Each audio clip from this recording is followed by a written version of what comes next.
Hello, today is August 17th, 2016. My name is William Winkle. This interview is for the Detroit Historical Society's Detroit 67 Oral History Project, and I am joined by... Buddy Atchoo. Michael Dickow, Dickow. Thank you so much for sitting down with me today.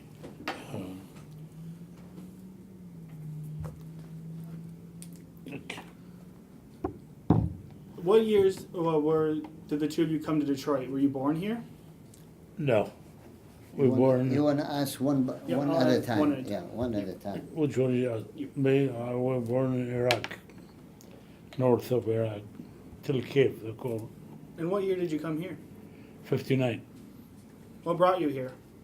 I'm sorry. Why did you come? I came here. My brother was here, and I came. Too. And I heard about the United States, and I came. And I came. First, the person came in with the law, brother and sister was me, from Iraq. I came in 1947 as an exchange student to study engineering, and that's why I came. And when I finished, I was really in love with the country. So I married my own people, which she was born here, and I stayed. And then I brought my parents and my sisters and the whole family. What was your first impression of Detroit? Honestly, my impression was like I was not upset, but I was in disbelief, because the home I had in Baghdad was much better than the house I came here to. So that I thought, like the homes would be big, but so that was my impression. What was your impression? I came here, I love it, and I was praying to the God, the first plane, if I go down that, I would appreciate to come here. Because I heard about it, and I came here, and I loved it. Every day I was in the United States. Every day. The greatest country in the world. The freedom's country in the world. How can you be that? No country in the world appreciate that. No. And when you came here, what neighborhood did you move into? Where did you live? I live in Tuxedo and Hamilton. When you first came, you stayed with your brother, didn't you? Or? Yeah, I stayed with my brother for a couple of 4 months, and my wife came. My kids, they came in '62, and so we have an apartment at that time. And then, after a couple of years, my brother moved to a different house. I took his house in Tuxedo in Hamilton. And Buddy, where did you live when you moved here? First, I stayed with my cousin, and after that, I rented a room by the University of Detroit. That's where I attended college. Mm-hmm. So, And when the two of you came, did you find the city welcoming? At that time, yes. It was more than welcoming, like you were not afraid, not worried. Mm-hmm. And of course, the transportation was good. And even when I used to work at Chevrolet Gear and Axle, I used to take a Woodward streetcar, then take a transfer and go all the way to the east side. And I used to work midnight shift. You see, when you are third year engineering, University of Detroit, you work 3 months and you study 3 months. So we used to go, I used to wait sometime 45 minutes, an hour, way on the east side. Never been bothered. Never occurred to me one day somebody's going to bother me. And the difference was later on, you know, it's unimaginable for me. Mm-hmm. Did you find the city welcoming? Yeah, I work with my brother's store. They call it Consumers Food Market. Since from the end of '59, I worked there until we bought, me and my partner, we bought the store Consumers, '63 until '75. I stay there. And all the riot and all those happened, burning of, I stay there until '75. Where was that store located? Blaine and 12, Consumer Food Market.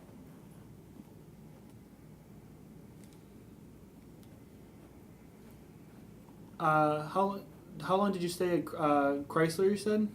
No, Or- GM. Oh, GM. Sorry. I worked for Chevrolet Gear and Axle. Then I go back to school. Mm-hmm. Then I worked for Douglas and Lomas and Company in Detroit twice. I used to go back to school, and then they would hire me again. You know. Going into the 1960s in Detroit, you had just bought your store. You were working in the city. Did you sense any growing tension in the city at all, or was the city still the same welcoming place it was? To me, it was the same. Tell you the truth. I mean, Really, as far as I'm concerned, I stay there. I don't have no problem with 12th Street, which is that time 12th Street was terrible. Mm-hmm. But I stayed there until right it came out '67.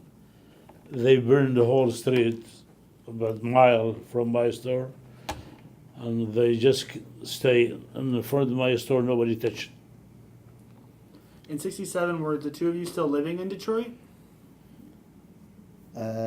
when I got married, I lived in Detroit for like 6 months. Then I moved to Highland Park in an apartment. And then later on, I bought a house in Highland Park. Now, and this things about we opened up, in 1957, the biggest independent supermarket in the city of Detroit. On Brush and Brewster was the whole block. 2,900 Brush. I remember. We had about 35 employees. Was this a family venture? We were 5 partners. Yes, I mean, a few, cousins and friends and, but we were 5 partners. We bought a bottling company and then bought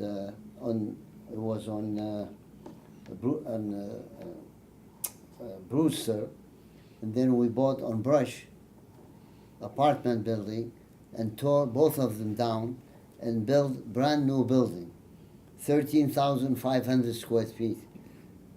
At that time, AMP was the biggest, and all these, like Kroger, all their stores were 8,500 square feet. So we were almost double the size of their stores. What made you want to go from engineering to owning a supermarket? The reason, I tell you honestly, I could have worked for Chrysler at the time, $600 a month for a graduate engineer. Now, we are born like my dad and, in business. We have a saying that when you work for a salary, you have few walnuts, numbered. But when you work in business, there's no limit, especially over here, We had to take a chance by doing this. And I figured if we succeed, fine.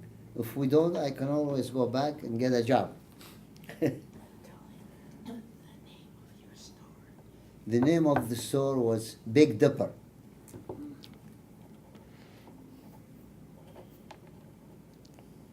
On Brush and Brewster. It was the whole block from Brush all the way to Bobian. And at each of your stores, who were your clientele? Were they primarily black residents of Detroit or white Detroiters? At that time, I would say about 85% were black and about 15% white. When I was in 12th Street, it was 95, 98 black, 2% white. With people coming into your store, did you sense any tension in the community? To me, no. What do you mean by that? What tension? Like were your customers coming in and purchasing from your store, and were they comfortable with you being white, or was there any antagonism? There was nothing of the sort. Okay. The only thing they were interested is in price and service. And we offer them that. Mm-hmm. And that's why we used to do big amount of business, support 5 families. Mm-hmm. And did you continue to own your store in 67? Yes. What happened, the day of the riot, see, we used to work like 2 weeks and then take 1 day off, Sunday. So that Sunday, it was, the 2 partners, worked together each. And that Sunday, when I came, usually there would be people lining up, waiting for us to open the store. I drove, there's nobody. I was shocked. What's going on? I didn't know. So we opened the store, and the business was not there either. So I was wondering what happened, And then around 12 o'clock, one of the partners, called and said, "Are you okay? Is there anything wrong there?" I said, "No, why? What's happened?" He said, "They are burning 12th Street." My street. Yeah. So then, later on, like, we usually used to close at 5 o'clock. So they said, "We don't want you to stay there." We close at, it was either 2 o'clock or 3 o'clock. And then left, and that night, they burned the store. Before you left, did you take anything with you in case the store did burn? No, I never occurred in my mind that it will be burned. Your store on 12th being so close, were you there that day? I'm sorry? Were you there that Sunday? I closed Saturday night, the store. The first time I left money and check, I put them in the safe that night. I never did that before. Somehow I put it in the safe and I left. And I get up and it was 5, 6 o'clock, and I heard 12th Street is burned. I called one of my private police, George Wallace, I called him. He says, "You stay home, don't you come out here." They burned the whole, about 10, 15 stores, left and right, and nobody touched my store. But they took everything, all the grocery, meat, whatever it is, and they took safe. They took a couple of street and they broke it. And I asked him, I said, "You took the cash, give me the checks.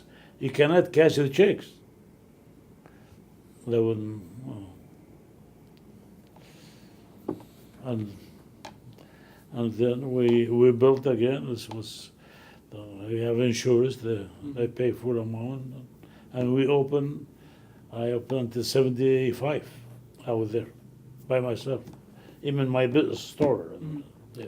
Did you ever, right after your store got looted, did you think, "I'm done here," or did you immediately start planning to rebuild? Yeah, 75. The city took the street.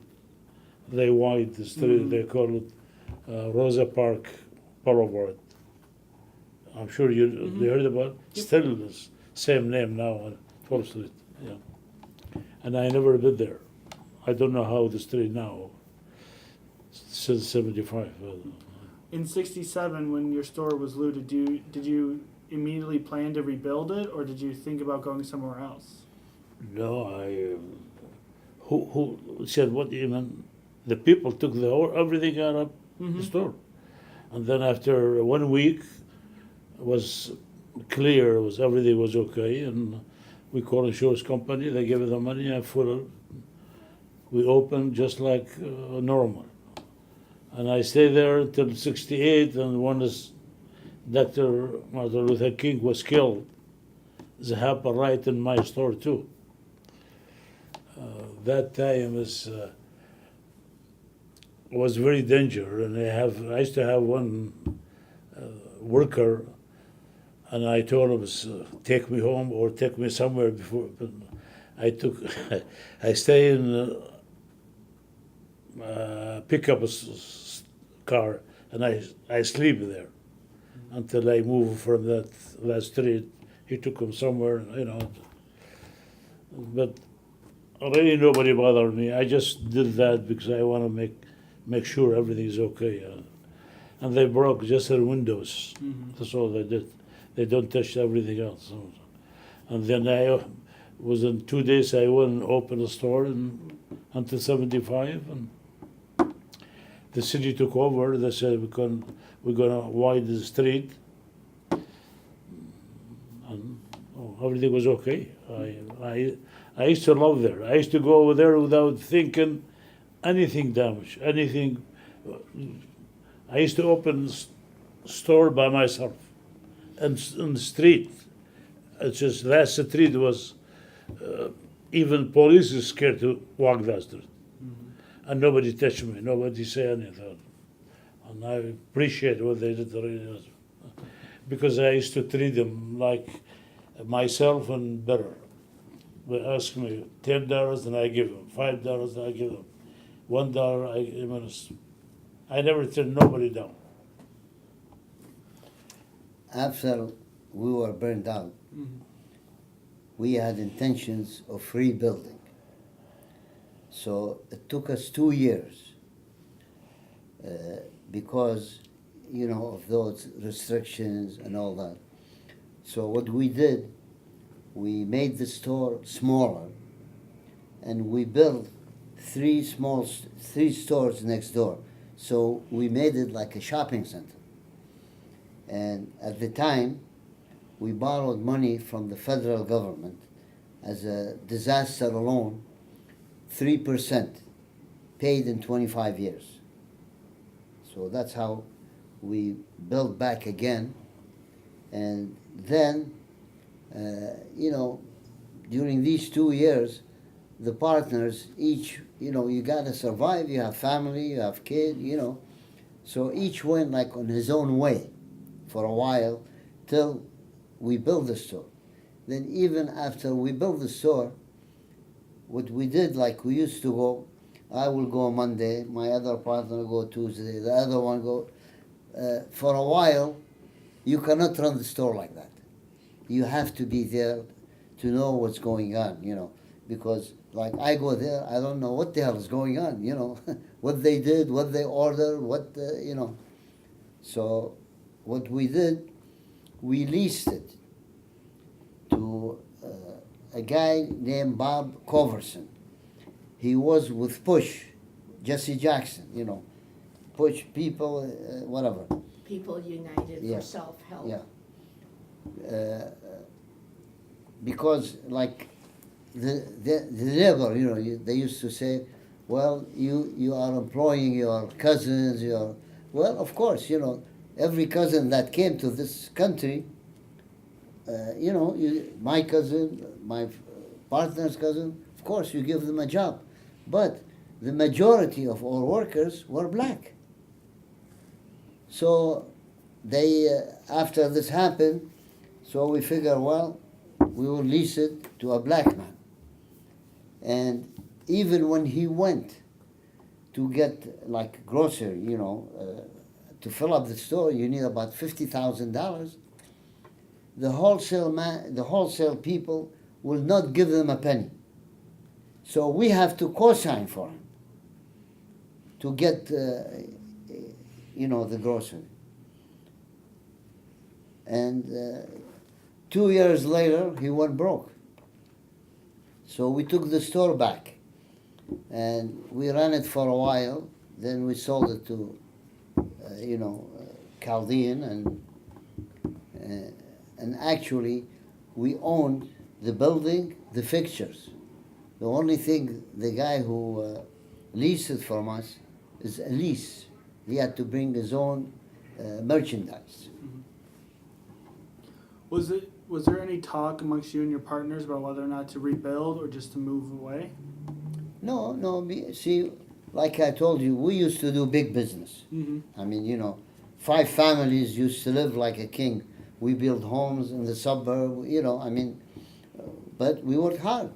I mean, we were there 8 to 10 hours a day, every single day. Like I told, only day off you could take 2 weeks, one Sunday off. So we were on top of it. Each of the partners took one department and managed that department. And we used to take care of it. Mm-hmm. Like I used to take care of the produce department. I would be there at 5 o'clock, 4 or 5 o'clock on the Eastern market, to buy vegetables and stuff. Then I come to the store, I had a driver with a truck, and then I go to the terminal, produce terminal, where they get stuff from all over the United States. I mean, we all work hard. Mm-hmm. And we never left unless everything was okay. You mop the floor. So when you come the second day, you open the store and you are in business. Did either of you feel any bitterness after 67?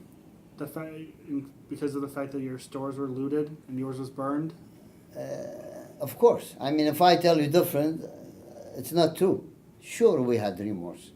I mean, but you blame it on few people, because the majority of our customers, they used to love us. We were there 11 years, never been held up. Never, had any problem, like real problem. The only thing, they used to break the windows at night. So what we did, one side, we took all the windows and we bricked it. We put brick, and we had no, like any serious problem. Of course, you catch this guy stealing or this guy this, but other than that, as a matter of fact, our manager was a black woman, one of the most trusted person. So, I mean, Mm-hmm. so that's why we leased it to this Bob Coverson, but he couldn't make it. I used to work 70 hours a week. Me and my partner, we two partners. Because we have family, and we started from zero to, and God help us and work very hard. And me and my partner, he was so hard worker, so one of the best. He was butcher. He was everything. He did everything. Much better than me. I don't be honest with you, but I was just talking to the people, be nice with the people, and thank God we're still here. Mm-hmm. I don't have no problem. They hold up the whole street, maybe mile, 2 miles from us. Nobody touched me. Nobody say one word to me. Nobody.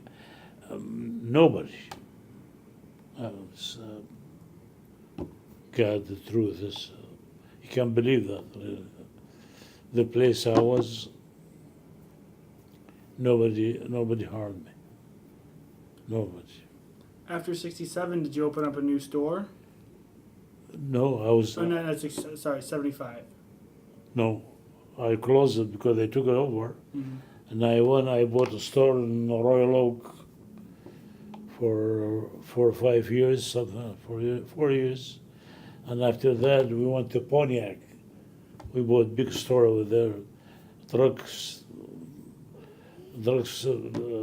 pharmacy in it, the foods, everything in it, meat and all that. And I stayed there for till '96, and we sold it. And was retired. And was, Mm-hmm. thank God. How do the two of you feel about Detroit today? Do you see the same problems that affected us in 67 affecting us today? In my opinion, Detroit will recover, provided they have security. When you go downtown or anywhere, when you walk and you are afraid, of course you're not going to go.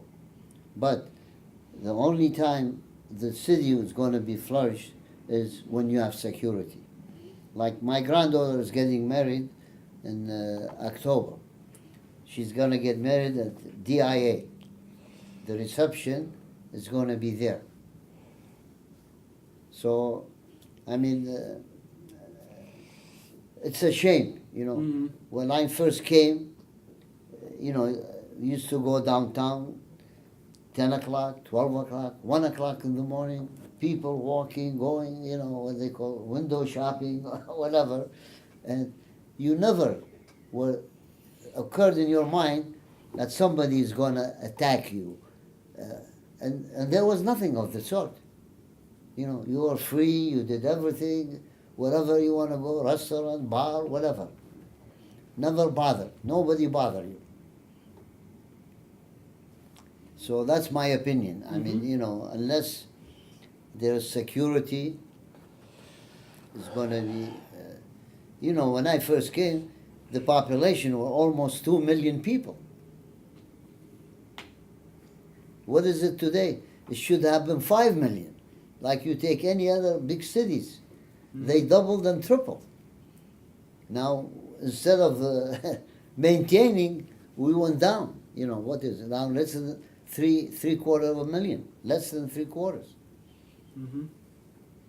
And you know, everywhere you go, like my granddaughter bought a house in Grosse Pointe, and the first time, you know, like we want to go there, we went, and they have this navigator, and they took us through Detroit. Honest to God, I never seen so many abandoned homes, so many, you know, burned homes. Unbelievable. I mean, you know, you get scared. We are driving, you know, I mean, tell you the truth, you don't know. It's a shame. I'll be honest, it's a shame. Is there anything else the two of you like to speak about today? I'm sorry. Is there anything else you'd like to add today? It's just, I don't know what more you want to ask. You have any more questions? I don't. No, pretty good. All right. Thank you so much for sitting down with me. I greatly appreciate it. Thank you very much. Okay. Thank you.